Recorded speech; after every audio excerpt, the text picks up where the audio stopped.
நான் ஒரு கைக்குட்டையிலே ஒரு கர்ச்சீஃபிலே எம்ப்ராய்டரி பண்ணி இருக்கிறேன், கொண்டு வந்து தரலாமா என்று கேட்கிற போது தாருங்கள் என்கிறார். அந்த பெண் மேடையில் இருந்து ஓடி வந்த காட்சியை நீங்கள் பார்க்க வேண்டும். தொலைக்காட்சியிலே நான் பார்த்தேன். மேடையில இருந்து ஓடி வந்து முதலமைச்சரிடத்திலே அந்த கர்ச்சீஃபை கொடுக்கிறாள்.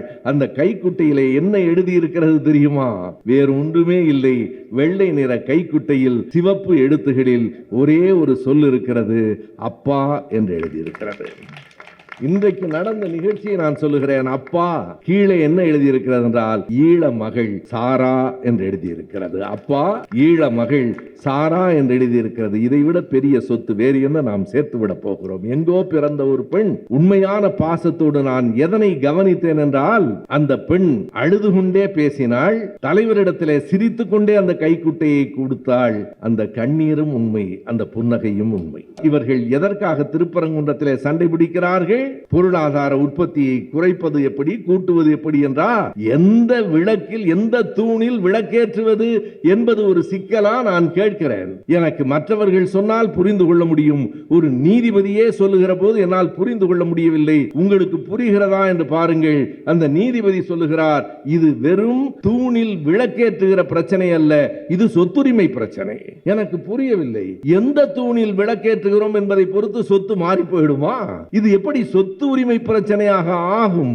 எனவே நீங்கள் அந்த தூணில் தான் விளக்கேற்றுவோம் என்று சொல்லுவது இவர்களுக்கு எப்போதும் எனக்கு வியப்பாக இருக்கிறது. மசூதியிலே தான் ராமர் பிறக்கிறார் என்கிறார்கள், தர்காவிலே தான் விளக்கேற்றுவோம் என்கிறார்கள். நீங்கள் உங்கள் கோயிலில் விளக்கேற்றுங்கள் என்றால் பக்கத்தில் இருக்கிற தர்காவிலே தான் விளக்கேற்றுவோம் என்கிறார்கள். அதற்காக இன்றைக்கு நாடு முழுவதும் ஒரு கலவரத்தை அவர்கள் தூண்ட முயற்சித்தார்கள். எங்கே தோற்று போனார்கள் தெரியுமா? கலவரத்தை தூண்டவே முடியாமல் தோற்று போனார்கள். மக்கள் அதனை ஏற்கவே இல்லை. எல்லோரையும் ஒருங்கிணைக்க முடியுமா என்று பார்க்கிறார்கள். நேற்றைக்கு கடைசியாக எப்போதும் திராவிடத்தை, பெரியாரை இழிவு செய்து பேசிக்கொண்டு நாங்கள் தமிழர்கள் என்று சொல்லிக் கொண்டிருந்த ஒரு மனிதர் நேற்றைக்கு RSS மேடையிலே அடைக்கலமாகி இருக்கிறார் என்பது செய்தி. அங்கே போய் கடைசியாக அடைக்கலமாகி இருக்கிறார். அதுதான் அவருடைய இடம், அதுதான் அவருக்கு கொடுக்கப்பட்ட வேலை.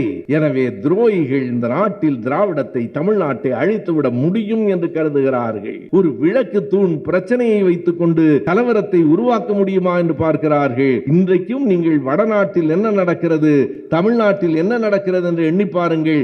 இன்றைக்கு வந்திருக்கிற ஒரு செய்தியை நான் சொல்லுகிறேன். காசி விஸ்வநாதர் கோயிலில் பணியாற்றுகிற அல்லது மந்திரம் சொல்லுகிற அந்த பூசாரிகள் இன்றைக்கு அவர்களினுடைய சம்பளம், அவர்கள் அரசு ஊழியர்களாக ஆக்கப்பட்டிருக்கிறார்கள். யார் அரசு ஊழியர்? ஒரு கோயிலில் மந்திரம் சொல்லுகிறவன் அரசு ஊழியர். என்ன சம்பளம் தெரியுமா? இங்கே இருக்கிற மக்கள், நீங்கள் எல்லாம் ஒவ்வொரு மாதமும் உழைத்தாலும் அந்த ஊதியத்தை பெற முடியாது. கோயிலிலே மந்திரம் மட்டும் சொல்லிக் கொண்டிருக்கிறவர்களுக்கு மாதம் 90,000 சம்பளம் என்று நியமித்திருக்கிறார்களே, இதை விட கொடூரம் வேற என்ன இருக்கிறது? அது மட்டும் இல்லையாம், அவர்களுக்கு ஓய்வூதியம் உண்டாம், அவர்களுக்கு அரசு ஊழியர்களுக்கு உள்ள எல்லா சலுகைகளும் உண்டாம். இதுதான் நண்பர்களே, அவர்கள் பூசாரிகளுக்காக, ஒரு புரோகிதர்களுக்காக அரசு நடத்துகிறார்கள். நாம் மக்களுக்காக அரசு நடத்துகிறோம். நன்றாக நடனமாடுகிறார் என்பதற்காக ஒருவர் முதலமைச்சராக வேண்டும் என்று விரும்புகிறார் என்றால், விரும்புவது குற்றமில்லை, வாக்களிப்பது குற்றம். உணர்த்த வேண்டும். நம் பிள்ளைகளுக்கு நாம் தான் சொல்ல வேண்டும், நடனத்தை ரசியுங்கள். நடனத்துக்காக ஒருவனை கொண்டு வந்து மேலே அமர வைக்காதீர்கள். திரைப்பட துறையை சார்ந்த ஒருவர் அரசியலுக்கு வரக்கூடாது என்று ஒரு நாளும் நான் சொல்ல மாட்டேன். வாருங்கள், மக்களுக்காக போராடுங்கள், தியாகம் செய்யுங்கள், பல ஆண்டு அனுபவங்களை பெறுங்கள், பிறகு முதலமைச்சர் என்கிற கனவுக்கு வந்து சேருங்கள். வேண்டாம் என்று யாரும் சொல்லவில்லை. இது தம்பி உதயநிதி அவர்களுக்கான பிறந்த நாள் பாராட்டு கூட்டம் தான். ஆனால் அந்த பாராட்டு என்பது அவரை பாராட்டி கொண்டிருப்பதற்காக மட்டும் இல்லை. அவருக்கான பெரிய பாராட்டை மக்கள் தர வேண்டும் என்றால் வருகிற தேர்தலில் தர வேண்டும். அதுதான் சரியாக. மேடையிலே பாராட்டி கொண்டிருப்பது இல்லை. எதற்காக அந்த வெற்றியை நாம் தர வேண்டும் என்பதை மட்டும் நான் சொல்லி விடைபெறுகிறேன். இங்கே பேசுகிற நேரத்திலே நண்பர்கள் சொன்னார்கள், செந்தில்வேல் இன்றைக்கு நேரு உள் விளையாட்டு அரங்கத்தில் நடந்து கொண்டிருக்கிற அந்த நிகழ்ச்சியை பற்றி சற்று விரிவாகவே சொன்னார். அது வெறும் நிகழ்ச்சி இல்லை. நானும் ஏறத்தாழ 1 மணி நேரம் அந்த நிகழ்ச்சியை பார்த்துவிட்டு தான் இந்த கூட்டத்திற்கு வந்தேன். அது ஒரு வரலாற்று நிகழ்வு என்பதை காலம் சொல்லும். மிகைப்படுத்துவதற்காகவோ பாராட்டுவதற்காகவோ சொல்லவில்லை. ஏற்கனவே 1,13,00,000 பேருக்கு அந்த பெண்களுக்கு வழங்குகிற உரிமை தொகை தாண்டி இன்னொரு 15 to 17 லட்சம் பேருக்கு உரிமை தொகையை வழங்குவதற்காக நடத்தப்படுகிற கூட்டம். எதிர்க்கட்சியினர் என்ன சொல்கிறார்கள், என்ன சொல்வார்கள் என்பது நமக்கு தெரியும். தேர்தலுக்காக மக்களுக்கு, பெண்களுக்கு பணம் கொடுக்கிறார்கள் என்பார்கள். நான் ஒன்றை அழுத்தமாக சொல்ல விரும்புகிறேன். ஓர் அரசு மக்களுக்கு நன்மை செய்துவிட்டு வாக்கு கேட்பதில் எந்த பிழையும் இல்லை. அதில் என்ன தவறு? தேர்தலுக்கு என்றே வைத்துக் கொள்ளுங்கள். தேர்தலுக்காக எதையும் செய்யாமல் வாக்கு கேட்கவில்லை. தங்கத்தின் விலை இன்றைக்கு எகிரி இருக்கிறதே, அந்த நிலையில் அதற்கு காரணமாக இருந்து கேட்கவில்லை. தமிழ்நாட்டினுடைய உள்நாட்டு உற்பத்தி இந்தியாவிலேயே முதல் இடத்தில் இருக்கிறதே, அதை கடைசி இடத்திலே கொண்டு வந்து வைத்துவிட்டு வாக்குகளை கேட்கவில்லை. வாக்குகளை கேட்பதற்காக மக்களுக்கு நன்மை செய்வதில் எந்த பிழையும் இல்லை. அது சரிதான். நாங்கள் வாக்கு கேட்கிறோம், நல்லவைகளை மக்களுக்கு செய்துவிட்டு எங்களுக்கு வாக்கு தாருங்கள் என்று கேட்கிறோம். கேட்கிற உரிமை இந்த கட்சிக்கும் இந்த அரசுக்கும் இருக்கிறது. ஆனால் எல்லாவற்றையுமே வாக்குகளுக்காகத்தான் நாம் செய்கிறோமா? பெண்களுக்கு ஒன்றை நான் நினைவூட்ட விரும்புகிறேன். நம்முடைய கழகத்தில் இருக்கிற பெண்கள் அறிவார்கள். மக்களுக்கு சொல்லுங்கள், அக்கம் பக்கத்தில் சொல்லுங்கள், அடுத்தவர்களுக்கு சொல்லுங்கள். இன்றைக்கு பெண்களை மிகவும் கடுமையாக தாக்குகிற நோயாக இருப்பது கருப்பை புற்றுநோய்தான். கருப்பை புற்றுநோய் என்பது இன்றைக்கு கூடுதலாக வந்து கொண்டிருக்கிறது. ஒரு காலத்தில் காசநோய் என்று சொல்லுகிற டியூபர்குலோசிஸ் என்கிற நோய்க்கே மருந்து இல்லை. பழைய திரைப்படம் பாலும் படமும் போனால் போகட்டும் போடா என்கிற பாட்டே காசநோய் வந்து இறந்து போன ஒரு பெண்ணுக்காக பாடுகிற பாட்டு. இன்றைக்கு புற்றுநோயிலே முதல் நிலை, இரண்டாவது நிலையை குணப்படுத்த முடிகிறது. ஆனாலும் பெண்களுக்கு வருகிற அந்த கரு வாயில் வருகிற புற்றுநோயை தடுக்க முடியவில்லை. இந்த அரசு என்ன செய்திருக்கிறது? மருத்துவர்களின், அறிவியலாளர்களினுடைய அந்த அறிவுரைகளை கேட்டு 9 வயதுக்கும் 14 வயதுக்கும் உட்பட்ட பெண்களுக்கு அந்த தடுப்பூசி போட்டால் அவர்களை புற்றுநோயிலிருந்து காப்பாற்றி விடலாம் என்பதற்காக அந்த திட்டத்தை நிறைவேற்றுகிறதே. செய்தி எங்கே இருக்கிறது தெரியுமா? ஓர் அரசுக்கு இது கடமை என்பது ஒரு பக்கம் இருக்கட்டும். 9 வயதிலிருந்து 14 வயதுக்கு உட்பட்ட பெண்களுக்கு தடுப்பூசி போடுகிற அரசு வெறும் வாக்குகளுக்காக அதை செய்கிறது என்று யாராவது சொல்ல முடியுமா? காரணம், வருகிற தேர்தலில் 9க்கும் 14க்கும் இடைப்பட்ட வயதுள்ள பெண்கள் யாருக்கும் வாக்குகள் இல்லை. ஏன் செய்கிறார்கள்? போகட்டும், 9க்கும் 12க்கும் இடையில் உள்ள அந்த பெண் குழந்தைகளுக்கு அடுத்த தேர்தலில் கூட வாக்கு இல்லை. அடுத்த தேர்தலில் கூட அவர்களுக்கு 17 வயதுக்கு உட்பட்டதுதான். எனவே தேர்தலுக்காக இல்லை, அடுத்த தேர்தலை நினைத்தல்ல, அடுத்த தலைமுறையை நினைத்து ஆட்சி செய்கிற இந்த அரசுக்கு வாக்குகளை தாருங்கள் என்று பிறந்த நாளில் கேட்கிறோம். ஒன்றும் பிழை இல்லை. இன்றைக்கு மேடையில் யாரெல்லாம் இருந்திருக்கிறார்கள் நான் பார்த்தேன். முதலமைச்சர் அவர்களும் துணை முதலமைச்சர் அவர்களும் மேடையிலே முதல் வரிசையில் அமர்ந்திருக்கிறார்கள். அந்த நிகழ்ச்சியே பார்க்கிறவர்களுக்கு மிகுந்த நெகிழ்ச்சியாக இருந்தது. ஒரு பெண், ஈழத்தை சார்ந்த பெண் அந்த மேடையிலே பேசுகிறார். நான் ஏறத்தாழ 2011-12 தமிழ்நாட்டுக்கு வந்தோம். 10 ஆண்டுகள் எங்களுக்கு தங்குவதற்கு ஒரு வீடு இல்லை, சரியான கழிப்பறை இல்லை. இன்றைக்கு இந்த அரசு வந்து ஒரு வீட்டை கட்டி கொடுத்திருக்கிறது, அதில் சமையலறை இருக்கிறது, கழிப்பறை, இவையெல்லாம் பெரிய செய்தியாக அந்த பெண்ணுக்கு படுகிறது என்று சொன்னால் எந்த நிலையிலே இருந்திருக்கிறார்கள் என்று எண்ணி பாருங்கள். எல்லாம் இருக்கிறது. இப்போது எங்களுக்கு முதலமைச்சர் கட்டி கொடுத்த அந்த வீடு வீடாக தெரியவில்லை, கோயிலாக இருக்கிறது. அந்த பெண் இப்போது சொன்ன, இன்று மாலையிலே சொன்ன செய்தி சொல்லி முடித்துவிட்டு இன்னொரு பெண் அழுகிறார். தலைவரை பார்த்து சிரிக்கிறார். அழுகிற போது அழுது கொண்டே பட்ட துயரம் என்ன, இன்றைக்கு நான் எந்த இடத்துக்கு வந்திருக்கிறேன் என்று சொல்லிவிட்டு அந்த பெண் முதல் வரிசையில் அமர்ந்திருக்கிற முதலமைச்சரை பார்த்து சொல்லுகிறார், நான் உங்களுக்காக ஒரு கைக்குட்டையிலே எம்ப்ராய்டரி செய்து கொண்டு வந்திருக்கிறேன், உங்களிடம் வந்து தரலாமா என்று கேட்கிறார். முதலமைச்சர் தாருங்கள் என்கிறார். அவருடைய அமைதி, அந்த புன்னகை, அதை ஏற்றுக்கொள்ளுகிற தன்மை, இயல்பாகவே அவருடைய முதிர்ச்சி இருக்கிறதே, அது 70 வயதுக்குள்ள முதிர்ச்சி அல்ல, 100 வயதுக்கு உள்ள முதிர்ச்சி. நான் ஒரு கைக்குட்டையிலே, ஒரு கர்ச்சீஃபிலே எம்ப்ராய்டரி பண்ணியிருக்கிறேன், கொண்டு வந்து தரலாமா என்று கேட்கிற போது தாருங்கள் என்கிறார். அந்த பெண் மேடையிலிருந்து ஓடி வந்த காட்சியை நீங்கள் பார்க்க வேண்டும். தொலைக்காட்சியில நான் பார்த்தேன். மேடையில இருந்து ஓடி வந்து முதலமைச்சரிடத்தில் அந்த கர்ச்சீஃபை கொடுக்கிறாள். அந்த கைக்குட்டையிலே என்ன எழுதியிருக்கிறது தெரியுமா? வேறு ஒன்றுமே இல்லை. வெள்ளை நிற கைக்குட்டையில் சிவப்பு எழுத்துகளில் ஒரே ஒரு சொல் இருக்கிறது, அப்பா என்று எழுதியிருக்கிறது. இன்றைக்கு நடந்த நிகழ்ச்சியை நான் சொல்லுகிறேன். அப்பா கீழே என்ன எழுதியிருக்கிறது என்றால், ஈழ மகள் சாரா என்று எழுதியிருக்கிறது. அப்பா ஈழ மகள் சாரா என்று எழுதியிருக்கிறது. இதைவிட பெரிய சொத்து வேறு என்ன நாம் சேர்த்து விட போகிறோம்? எங்கோ பிறந்த ஒரு பெண். உண்மையான பாசத்தோடு நான் எதனை கவனித்தேன் என்றால், அந்த பெண் அழுது கொண்டே பேசினாள். தலைவரிடத்திலே சிரித்து கொண்டே அந்த கைக்குட்டையை கொடுத்தாள். அந்த கண்ணீரும் உண்மை, அந்த புன்னகையும் உண்மை. அதுதான் அடிப்படையானது. எதுவும் செயற்கையானதல்ல. அந்த கண்ணீரும் உண்மையானது, அந்த புன்னகையும் உண்மையானது. ஏனென்றால் அவர் நிதானமாக இருக்கிறார், எப்படி செயல்பட வேண்டும் என்கிற தெளிவோடு இருக்கிறார். இன்றைக்கு அந்த நிகழ்விலே கலந்து கொள்ள போகிறவர்கள் யார் என்கிற பட்டியலை பார்த்தேன். கிருஷ்ணம்மாள் ஜெகநாதன் என்று ஒரு பெயர் இருந்தது. நீங்கள் எத்தனை பேர் கவனித்தீர்கள் என்று எனக்கு தெரியாது. கிருஷ்ணம்மாள் ஜெகநாதன் என்பது யார் என்பது இன்றைக்கு மக்களுக்கு மிக பலருக்கு தெரிந்திருக்க நியாயம் இல்லை.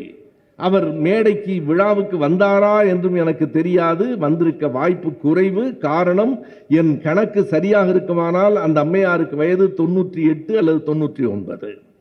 99 வயதில் வாழ்கிற ஒரு அம்மையாரினுடைய பெயர் இத்தனை பெரிய அரசு விழாவில் எதற்காக? அவரால் எத்தனை வாக்குகள் வந்து சேரப்போகின்றன? நான் அதைத்தான் கேட்கிறேன். கிருஷ்ணம்மாளை அவர்களை மேடையிலே கொண்டு வந்து ஒரு முதலமைச்சர் ஒரு பெரிய விழாவில் உட்கார வைப்பதால் என்ன வாக்கு வந்து சேர்ந்து விட போகிறது? எதற்காக? யார் அந்த கிருஷ்ணம்மாள்? இந்த மேடையிலே அதை நான் சொல்ல வேண்டும். இந்த ஊடகங்களின் வாயிலாக மக்களுக்கு போக வேண்டும் என்பதற்காக சொல்லுகிறேன். கிருஷ்ணம்மாள் ஜெகநாதன் வினோபா பாவையை பின்பற்றியவர்கள். திமுக காரர்கள் இல்லை, வினோபா பாவையை பின்பற்றியவர்கள். ஏழை மக்களுக்கு நிலங்களை வாங்கி கொடுத்தவர்கள், இல்லாத மக்களுக்கு வீடுகளை கட்டி கொடுத்தவர்கள். அப்படிப்பட்டவர்களிலே அன்றைக்கே சாதி மறுப்பு திருமணமும் செய்து கொண்டவர்கள் நீங்கள் பலர் அறிந்திருக்கலாம். வினோபா பாவே அவர்களும் ஐயா பெரியார் அவர்களும் சந்தித்து 2 மணி நேரம் பேசினார்கள். இங்கே செந்தில்வேல் சொன்னார் இல்லையா, இந்த மேடை என்பதும் இந்த கட்சி என்பதும் எல்லோரையும் அரவணைத்து செல்லுகிற கட்சி. அவர் சொன்னார், எனக்கு எல்லா மதத்தின் மீதும் நம்பிக்கை உண்டு, சுபவிக்கு எந்த மதத்தின் மீதும் நம்பிக்கை இல்லை, நம்முடைய அமைச்சர் மதங்களின் மீது நம்பிக்கை உடையவர், நாங்கள் சேர்ந்திருக்கிறோம் என்று. அமைச்சராக ஆவதற்கு முன்பே நான் அமைச்சரை மேடையில் வைத்துக்கொண்டே சொல்லியிருக்கிறேன். நடந்த ஒரு நிகழ்ச்சி, ஒரு விமான நிலையத்திலே நான் அமைச்சர் அவர்களை சந்திக்கிறேன். அப்போது நாம் எதிர்க்கட்சி, அவரோடு 3-4 பேர் சேர்ந்து வருகிறார்கள். விமான நிலையத்திலே சந்தித்துக் கொள்ளுகிறோம். காத்திருக்கிற நேரத்தில் பேசுகிறோம். எங்கே போகிறீர்கள் என்று நான் கேட்கிறேன். பார்த்தாலே தெரியவில்லையா? சபரிமலைக்கு போகிறோம் என்று அவர் சொன்னார். 4 பேரும் சபரிமலைக்கு போகிறோம். நல்லது. பிறகு என்னை பார்த்து அமைச்சர் கேட்டார், நீங்கள் எங்கே போகிறீர்கள் என்றார். இப்படியெல்லாம் கோயிலுக்கு போகக்கூடாது என்று பேசுவதற்காக போகிறேன். இது உண்மையாக நடந்த செய்தி. இப்படியெல்லாம் போகக்கூடாது என்று சொல்வதற்காக போகிறேன்.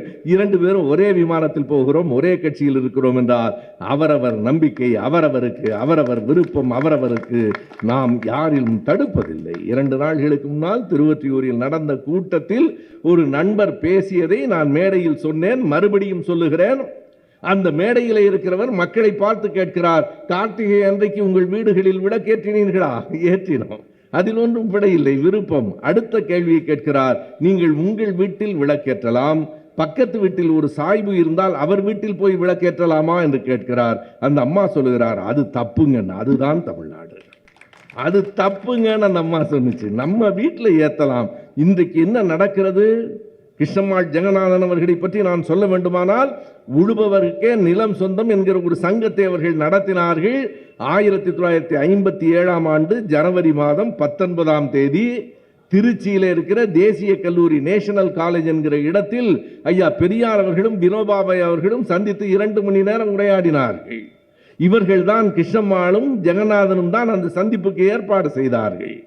அப்போது வினோபாவே சொல்லுகிறார், கருத்து வேறுபாடுகளுக்கு இடையிலும் எப்படி ஒன்றி இருப்பது என்பதற்காக சொல்லுகிறேன். ராஜேஸ்வரி கூறுகிற நேரத்தில் சொன்னாரே, புதின் இங்கே வந்துவிட்டு போய் அவர் என்ன சொன்னார் என்றால், இந்தியாவிலே பாதி பேருக்கு இந்தி தெரியவில்லை. ஏன் அவர் அப்படி சொல்லுகிறார்? இங்கே வருகிற போது அவர் என்ன நினைத்து கொண்டு வந்திருப்பார்? இந்தியாவில் எல்லோரும் இந்தி தான் பேசுகிறார்கள் என்று நினைத்து கொண்டு வந்திருப்பார். இல்லை, பாதி பேருக்கு இந்தியாவில் இந்தி தெரியவில்லை, ஆனால் அவர்கள் ஒற்றுமையாக இருக்கிறார்கள். அதைத்தான் இப்போது நான் வினோபாவே பெரியார் சந்திப்பிலே சொல்லுகிறேன். பாபா சொல்லுகிறார், நீங்கள் சாதிக்கு எதிராக போராடுவது சரிதான், ஆனால் கடவுள் இல்லை என்று சொல்லுவதால் பலர் உங்களிடம் வரமாட்டார்களே, அதை விட்டுவிட்டால் என்ன என்று கேட்கிற போது பெரியார் சொன்ன விடை பாபாவும் பதிவு செய்திருக்கிறார், பெரியாரும் பதிவு செய்திருக்கிறார். பெரியார் சொல்லுகிறார், நல்லது, மக்களுக்கு பிடித்ததை சொல்லுகிறவன் இல்லை நான், மக்களுக்கு பிடித்து கொள்ள வேண்டியதை சொல்லுகிறவன். ஏன் நான் கடவுள் மறுப்பையும் சேர்த்து சொல்லுகிறேன் என்றால், சாதியை எதிர்க்கத்தான் நான் புறப்பட்டேன். ஆனால் சாதி என்பது கடவுளை மையமாக கொண்டு இந்த நாட்டில் இருக்கிறது என்பதால், நானே 4 வர்ணங்களையும் படைத்தேன் என்று கடவுள் சொன்னார் என்று சொல்லுவதை மக்கள் நம்புவதால் நான் கடவுள் மறுப்பிலிருந்து தொடங்க வேண்டியிருக்கிறது என்றார். பிறகு வினோபாவும் அண்ணாவும் சந்தித்தார்கள், தலைவர் கலைஞரும் சந்தித்தார். கலைஞர் சந்திக்கிற போது கிருஷ்ணம்மாள் தான். அதற்காக சொன்னேன், இன்றைக்கு மேடையிலே நம்முடைய தலைவர் நினைவிலை வைத்துக் கொண்டு கிருஷ்ணம்மாளை அழைத்திருக்கிறாரே, கிருஷ்ணம்மாள் தலைவர் கலைஞரை பார்த்து என்ன கேட்கிறார்? நாங்கள் உழுபவருக்கான நில உரிமை என்று ஒரு சங்கம் வைத்திருக்கிறோம், நிலத்தை வாங்கி கொடுத்து விடுகிறோம், பத்திர கட்டணம் ரொம்பவும் அதிகமாக இருக்கிறது, ரெஜிஸ்ட்ரேஷன் ஃபீஸ் பத்திர கட்டணம் ரொம்ப அதிகமாக இருக்கிறது, எனவே அந்த கட்டணத்தை கொஞ்சம் நீங்கள் குறைத்து தர முடியுமா என்று கேட்கிறார். தலைவர் கலைஞர் சொன்ன பதிலை அவர் இந்து ஏட்டிலே பதிவு செய்திருக்கிறார். நான் மிகைப்படுத்தி சொல்லவில்லை. அன்றைக்கு தலைவர் சொல்லியிருக்கிறார், நீங்கள் நிலத்தை வாங்கி கொடுத்து விட்டீர்கள், அதிலே பத்திர பதிவுக்காக அவர்கள் சிரமப்பட வேண்டாம், குறைத்து தர சொல்லுகிறீர்கள், குறைக்க வேண்டாம், உங்கள் மூலமாக நிலம் வாங்கியவர்களுக்கு பத்திர கட்டணம் இல்லை என்று அறிவித்தவர் முத்தமிழறிஞர் தலைவர் கலைஞர். அதற்கு பிறகு அதே அம்மையார் நெய்வேலியிலே ஏழை மக்களுக்கு வீடு கட்டி கொடுக்கிற போது அந்த பொருள்களை எல்லாம் கொண்டு வருவதற்கான லாரியினுடைய கட்டணம் கூடுதலாக இருக்கிறது. அந்த அம்மா சொல்லுகிறார், என்ன காரணமோ தெரியவில்லை, எனக்கு திடீரென்று அவருடைய மகன் தம்பி ஸ்டாலின் நினைவு வந்தது. நான் இவரிடத்திலே வந்து கேட்கிறேன், அப்பாவை போல இவர் இருப்பாரா என்று எனக்கு தெரியாது, கேட்டு பார்க்கலாம் என்று கேட்கிறேன். இப்படி ஒரு கட்டிடங்களை நிலங்களை மக்களுக்கு வாங்கி கொடுத்திருக்கிறோம், கட்டிடம் கட்டுவதற்கு கொண்டு வருவதற்கு பொருள்களை கொண்டு வருவதற்கு லாரி கட்டணத்தை குறைக்க முடியுமா என்று கேட்டேன். அப்பாவுக்கு பிள்ளை தப்பாமல் பிறந்திருக்கிறார், நீங்கள் குறைக்க வேண்டாம், லாரி கட்டணமே வேண்டாம், எங்கே வர வேண்டும் என்று சொல்லுங்கள், நான் அனுப்பி வைக்கிறேன் என்று சொன்னவர்தான் இன்றைக்கு கழகத்தின் தலைவராக இருக்கிற தளபதி.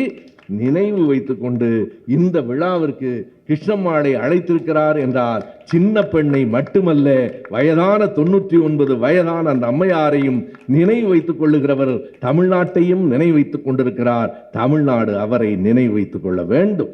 தேர்தலில் அதற்கான வாக்குகளை நாம் செலுத்துவது, திரும்ப திரும்ப நீங்கள் பேசுவது ஒரு தேர்தல் கூட்டம் போல இருக்கிறது என்றால், தேர்தல் நெருங்கி கொண்டிருக்கிறது. தேர்தல் என்பது செந்தில்வேல் சொன்னது போல நாம் நமக்காக இல்லை, கட்சியை காப்பாற்றுவதற்காக இல்லை, நம் பிள்ளைகளை, நம் அடுத்த தலைமுறையை காப்பாற்ற வேண்டுமானால் வாக்களியுங்கள். உதயசூரியனுக்கு. உதயசூரியன் தான் இந்த நாட்டை காப்பாற்றும்.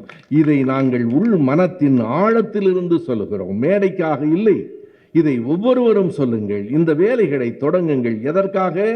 இன்றைக்கு நாட்டை எந்த இடத்திற்கு கொண்டு போயிருக்கிறார்கள் இந்த அரசு என்பதை எண்ணி பாருங்கள்.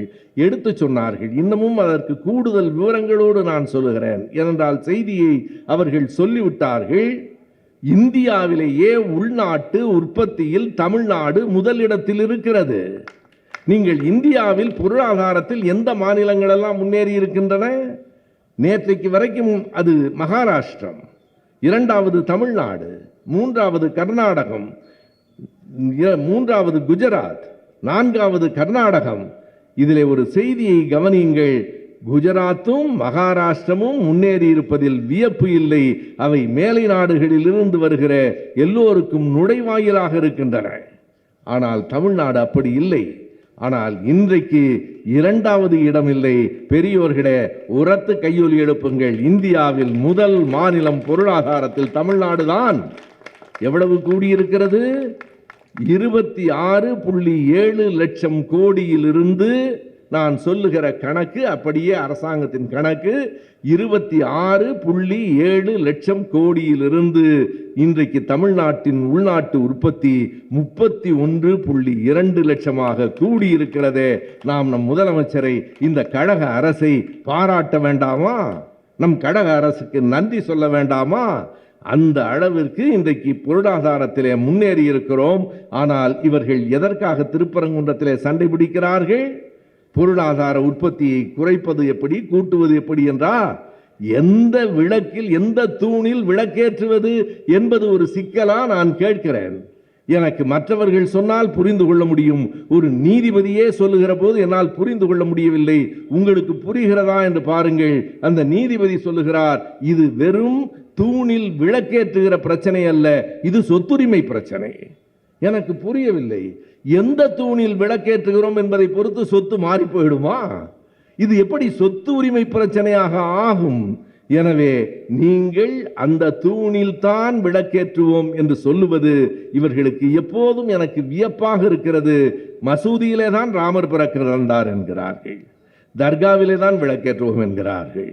நீங்கள் உங்கள் கோயிலில் விளக்கேற்றுங்கள் என்றால் பக்கத்தில் இருக்கிற தர்காவிலே தான் விளக்கேற்றுவோம் என்கிறார்கள். அதற்காக இன்றைக்கு நாடு முழுவதும் ஒரு கலவரத்தை அவர்கள் தூண்ட முயற்சித்தார்கள். எங்கே தோற்று போனார்கள் தெரியுமா?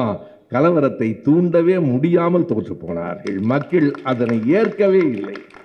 மக்கள் ஏற்கவே இல்லை.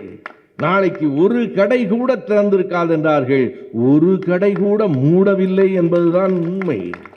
யாரும் அவர்களினுடைய அந்த செய்திகளுக்கு செவிமடுக்கவில்லை. எந்த கலவரத்தையும் அவர்களால் தூண்ட முடியவில்லை. கடைசியாக எல்லோரையும் ஒருங்கிணைக்க முடியுமா என்று பார்க்கிறார்கள். நேற்றைக்கு கடைசியாக எப்போதும் திராவிடத்தை, பெரியாரை இழிவு செய்து பேசிக்கொண்டு நாங்கள் தமிழர்கள் என்று சொல்லிக் கொண்டிருந்த ஒரு மனிதர் நேற்றைக்கு RSS மேடையிலே அடைக்கலமாகி இருக்கிறார் என்பது செய்தி. அங்கே போய் கடைசியாக அடைக்கலமாகி இருக்கிறார். அதுதான் அவருடைய இடம், அதுதான் அவருக்கு கொடுக்கப்பட்ட வேலை. எனவே துரோகிகள் இந்த நாட்டில் திராவிடத்தை, தமிழ்நாட்டை அழித்துவிட முடியும் என்று கருதுகிறார்கள். ஒரு விளக்கு தூண் பிரச்சனையை வைத்துக் கொண்டு கலவரத்தை உருவாக்க முடியுமா என்று பார்க்கிறார்கள். இன்றைக்கும் நீங்கள் வடநாட்டில் என்ன நடக்கிறது, தமிழ்நாட்டில் என்ன நடக்கிறது என்று எண்ணி பாருங்கள். இன்றைக்கு வந்திருக்கிற ஒரு செய்தியை நான் சொல்லுகிறேன். காசி விஸ்வநாதர் கோயிலில் பணியாற்றுகிற அல்லது மந்திரம் சொல்லுகிற அந்த பூசாரிகள் இன்றைக்கு அவர்களினுடைய சம்பளம், அவர்கள் அரசு ஊழியர்களாக ஆக்கப்பட்டிருக்கிறார்கள். யார் அரசு ஊழியர்? ஒரு கோயிலில் மந்திரம் சொல்லுகிறவன் அரசு ஊழியர். என்ன சம்பளம் தெரியுமா? இங்கே இருக்கிற மக்கள், நீங்கள் எல்லாம் ஒவ்வொரு மாதமும் உழைத்தாலும் அந்த ஊதியத்தை பெற முடியாது. கோயிலிலே மந்திரம் மட்டும் சொல்லிக் கொண்டிருக்கிறவர்களுக்கு மாதம் 90,000 சம்பளம் என்று நியமித்திருக்கிறார்களே, இதை விட கொடூரம் வேற என்ன இருக்கிறது? அது மட்டும் இல்லையாம், அவர்களுக்கு ஓய்வூதியம் உண்டாம், அவர்களுக்கு அரசு ஊழியர்களுக்கு உள்ள எல்லா சலுகைகளும் உண்டாம். இதுதான் நண்பர்களே, அவர்கள் பூசாரிகளுக்காக, ஒரு புரோகிதர்களுக்காக அரசு நடத்துகிறார்கள். நாம் மக்களுக்காக அரசு நடத்துகிறோம். கடவுளின் கட்சி என்று நம்முடைய இந்திரஜித் அவர்கள் பேசுகிற போது குறிப்பிட்ட அந்த நேரத்தில் எனக்கு கொஞ்சம் சிரிப்பாக இருந்தது. ஆனால் அதற்குள் இருக்கிற இன்னொரு உண்மையை ராஜேஸ்வரி அவர்கள் எடுத்து சொன்னார். உண்மைதான், இது கடவுளின் கட்சி என்றால் எப்படி தெரியுமா? ஏழையின் சிரிப்பில் இறைவனை காண்போம் என்று சொன்னதால் இறைவனின் சிரிப்பே கடவுள் என்று கருதுவதால் இது கடவுளின் கட்சி என்று அவர் சொல்லியிருக்க கூடும். எண்ணி பாருங்கள், இன்றைக்கு பொருளாதாரத்திலே இந்த நாடு மிகப்பெரிய வீழ்ச்சியை இந்திய அளவிலே அடைந்திருக்கிறது. ஒன்றிய அரசு தங்கத்தின் விலையை எங்கே கொண்டு போய் நிறுத்தி இருக்கிறது என்று சொன்னார்கள். டாலர் விலை என்ன ஆயிற்று? அமெரிக்க டாலரை மோடி அவர்கள் 2014 சொன்னார், நாங்கள் ஆட்சிக்கு வந்தால் ஒரு டாலர் அப்போது 60 ரூபாயாக இருந்தது. அவர் என்ன சொன்னார்? ஒரு டாலரை 1 ரூபாய்க்கு கொண்டு வந்து விடுவோம் என்றார். அவ்வளவு கற்பனை கூட வேண்டாம். 20 ரூபாய்க்காவது கொண்டு வந்தீர்களா? 60 ரூபாயிலாவது உங்களால் நிறுத்த முடிந்ததா? இன்றைக்கு ஒரு டாலரின் மதிப்பு இந்திய ரூபாயில் 90 ரூபாய் என்கிற நிலையை அடைந்திருக்கிறது. சரி, தங்கம் என்ன ஆயிற்று? 2014 மோடி அவர்கள் ஒன்றிய அரசில் பிரதமராக வருகிற போது தங்கத்தின் விலை, நீங்கள் குறித்துக் கொள்ளுங்கள், இந்த செய்திகள் எல்லாவற்றையும் மக்களிடம் சொல்லுங்கள். 2014 ஒரு பவுன் தங்கத்தின் விலை 20,736 ரூபாய். இன்றைக்கு என்ன? வருகிற போது நான் பார்த்து விட்டு வந்தேன். அவர் ஏறத்தாழ நாளைய விலையை சொல்லுகிறார். 1,00,000 என்று இன்றைய விலை 98,960 ரூபாய். 1,00,000க்கும் இதற்கும் பெரிய வித்தியாசம் இல்லை. ஒரு பவுன் 98,000 ரூபாய், ஏறத்தாழ 1,00,000 ரூபாய் என்றால் நகைப்பறி, வழிப்பறி கொள்ளைகள் அதிகமாகாதா? நாட்டிலே கலவரம் வராதா? ஏழை மக்கள் அழிந்து போய்விட மாட்டார்களா? இந்த தேசத்தையே அவர்கள் அழித்துக் கொண்டிருக்கிறார்கள். எரிந்து கொண்டிருக்கிற தேசத்தில் எரியாத தீபமாய் தமிழ்நாட்டை தமிழ்நாடு அரசு காப்பாற்றிக் கொண்டிருக்கிறது. இது உண்மை. நான் சொல்லுகிற செய்தி உண்மை. பொருளாதார முன்னேற்றத்திலே இந்தியாவிலே மகாராஷ்டிரம், குஜராத், கர்நாடகம், தமிழ்நாடு உயர்ந்திருக்கிறது என்றால் சமூக நீதி கொள்கையிலே எந்தெந்த மாநிலங்கள் உயர்ந்திருக்கின்றன? சமூக நீதி கொள்கையிலே குஜராத் பின்தங்கி இருக்கிறது. சமூக நீதி கொள்கையிலே மகாராஷ்டிரம் பின்தங்கி இருக்கிறது. பொருளாதாரத்திலே சில மாநிலங்கள் முன்னேறி இருக்கின்றன.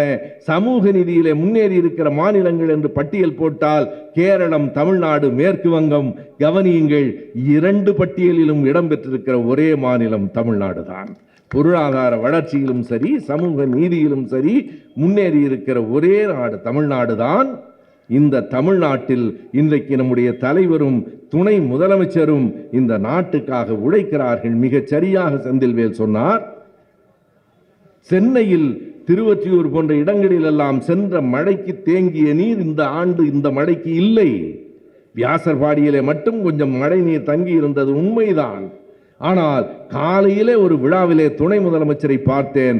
நான் அந்த விழா முடிந்து வெளியே வருகிற போது அவர் அந்த மழைக்கோட்டெல்லாம் அணிந்து கொண்டு அங்கே வியாசர்பாடியிலே நின்று கொண்டிருந்த காட்சியையும் தொலைக்காட்சியிலே பார்த்தேன். மக்களுக்கான ஒரு வாழ்வாக, மக்களுக்கான தொண்டே அரசியலாக கொண்டிருக்கிறோம். ஆனாலும் இந்த மக்கள் சில நேரங்களில் தடம் மாறி போகிறார்கள். நாம் ஏற்கத்தானே வேண்டும். 72 ரேஷன் கடை திறந்தது மட்டுமல்ல, மேற்கு வங்கம் கம்யூனிஸ்ட் கட்சியின் அரசாங்கத்திலே கூட மனிதனை வைத்து மனிதன் இழுத்து கொண்டிருந்த கைரிக்ஷா என்பது இருக்கிற போது அதை ஒழித்து மனிதனை மனிதன் இழுக்கக்கூடாது என்று சைக்கிள் ரிக்ஷாவை வாங்கி கொடுத்தவர் நம்முடைய முத்தமிழறிஞர் தலைவர் கலைஞர். ஆனாலும் என்னாயிற்று நண்பர்களே? நம்முடைய தலைவர் தான் கைரிக்ஷாவை ஒழித்தார். அப்படி ஒழித்த தலைவருக்கு நம்முடைய கட்சிக்கு வாக்களிக்காமல் என்ன செய்தார்கள் என்றால், ரிக்ஷாக்காரனாக நடித்தவருக்கு வாக்களித்து விட்டார்கள். ரிக்ஷாக்காரனாக நடித்தவருக்கு வாக்களித்தது கூட குற்றமில்லை. ரிக்ஷாக்காரனாக நடித்தவருக்கு வேறு வாக்களித்தார்கள். எனவே மக்கள் தடுமாறுவதும் தடம் மாறுவதும் உண்டுதான். நம் வேலையை நாம் செய்தாக வேண்டும். நன்றாக நடனமாடுகிறார் என்பதற்காக ஒருவர் முதலமைச்சராக வேண்டும் என்று விரும்புகிறார் என்றால் விரும்புவது குற்றமில்லை, வாக்களிப்பது குற்றம். உணர்த்த வேண்டும். நம் பிள்ளைகளுக்கு நாம் தான் சொல்ல வேண்டும். நடனத்தை ரசியுங்கள். நடனத்துக்காக ஒருவனை கொண்டு வந்து மேலே அமர வைக்காதீர்கள். திரைப்பட துறையை சார்ந்த ஒருவர் அரசியலுக்கு வரக்கூடாது என்று ஒரு நாளும் நான் சொல்ல மாட்டேன். வாருங்கள், மக்களுக்காக போராடுங்கள், தியாகம் செய்யுங்கள், பல ஆண்டு அனுபவங்களை பெறுங்கள், பிறகு முதலமைச்சர் என்கிற கனவுக்கு வந்து சேருங்கள். வேண்டாம் என்று யாரும் சொல்லவில்லை. இந்த இடத்தில் இன்றைக்கு முதலமைச்சராக தமிழ்நாட்டிலே இருக்கிறவர் பட்டிருக்கிற துயரங்கள், பட்டிருக்கிற காயங்கள், நண்பர்களே நினைத்து பாருங்கள். அவர் எந்த இடத்துக்கும் முதல் படியிலிருந்து கடைசி படிக்கு தாவவே இல்லை. நம்முடைய கழகத்தினுடைய பகுதி செயலாளர் தொகுதிக்கு போட்டியிட்டு நம்முடைய உசேன் அவர்களிடத்திலே, மறைந்த உசேன் அவர்களிடத்திலே வெற்றி வாய்ப்பை இழந்திருக்கிறார். பகுதி செயலாளரில் இருந்து கவுன்சிலர், மேயர், சட்டமன்ற உறுப்பினர், அமைச்சர், துணை முதலமைச்சர், அதே போல கழகத்திலே கொஞ்சம் கொஞ்சமாக மேலே வந்து அதற்கு பிறகு செயல் தலைவர், இன்றைக்கு கழகத்தின் தலைவர், தமிழ்நாட்டின் முதலமைச்சர் என்கிற இடத்துக்கு அவர் வந்து சேர்ந்திருக்கிறார். தம்பி உதயநிதி அவர்களும் மிக எளிமையாக, நான் அவருடைய பேச்சை இங்கே கூட்டம் தொடங்குவதற்கு முன்னால் போட்டார்கள், நீங்கள் பார்த்திருப்பீர்கள். மிக கண்ணியமாகவும் பேசுகிறார், கலகலப்பாகவும் பேசுகிறார். ஒரு பெரிய ஆற்றல். அது எப்படி அவர் பேசுகிறார் என்பதற்கு அவர் விடையும் சொன்னார். வேறொன்றும் இல்லை, நான் என் மனதில் பட்டதை பேசுகிறேன், அவ்வளவுதான். அவர் அலங்காரமாக பேசவில்லை, அடுக்கு மொழியில் பேசவில்லை.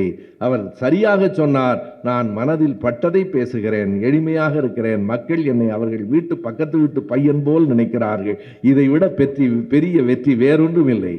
யார் இயல்பாக பேசுகிறானோ, யார் உண்மையாக பேசுகிறானோ அவனே நல்ல பேச்சாளன், அவனே நல்ல மனிதன், அவனே நல்ல தலைவன். எனவே நமக்கு எப்போதும் நீங்கள் எண்ணி பார்க்கலாம், தலைவர் இருக்கிற போதே தளபதி அடுத்த இடத்தில், தளபதி இருக்கிற போதே தம்பி உதயநிதி அதற்கு அடுத்த இடத்தில் திமுக கழகத்திற்கு வாழையடி வாழை என தொண்டர்கள் வந்து கொண்டே இருக்கிறார்கள். காலகாலமும் தொண்டர்கள் குறைந்ததில்லை. திமுக கழகத்திற்கு கிடைத்ததை போல தொண்டர்கள் உலகத்தில் வேறு எந்த கட்சிக்கும் கிடைத்ததும் இல்லை. என்ன பெரிய வியப்பென்றால் நமக்கு தொண்டர்களும் வந்து கொண்டே இருக்கிறார்கள், தலைவர்களும் வந்து கொண்டே இருக்கிறார்கள். திராவிடம் வாழும், இந்த மண்ணை ஆளும், இந்த மண்ணை வாழ வைக்கும். நன்றி, வணக்கம்.